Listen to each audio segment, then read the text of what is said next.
मुख्यमंत्री महोदय, आपण जे म्हणालात मुसलमानांमध्ये कास्टिझम आहे, ओबीसी आहे ना, शेड्यूल कास्ट आहे, ख्रिश्चनांमध्ये शेड्यूल ट्राईब आहे, असं नाही आहे.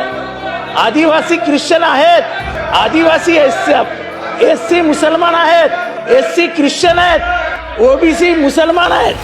त्यामुळे हे विधान चुकीचं होईल. चुकीचं असं आहे. माझं विधान नीट ऐका. मुख्यमंत्री बोलतात जरा काहीतरी आपण की जो डेकोरम पाळा. सुप्रीम कोर्टाने आदेश योग्य दिला आहे का? त्या मुख्यमंत्री आदेशाने बोलतात जागेवर बसा. त्या आदेशाच्या जागेवर बसा. अनुसार जे चुकीचं आहे ते चुकीचं आहे, जे बरोबर आहे ते बरोबर आहे. मी कुठे काढलंय तुम्ही? असं आहे आव्हाड साहेब, मी तुम्हाला प्रश्न विचारतो, सुप्रीम कोर्टाचा जो आदेश आहे तो पाळायचा की नाही? सुप्रीम कोर्टाचा आदेश पाळायचा की नाही? सुप्रीम कोर्टाचा आदेश पाळायचा की नाही? जे सुप्रीम कोर्टाने कोणाचं आरक्षण काढायला सांगितलेलं नाही.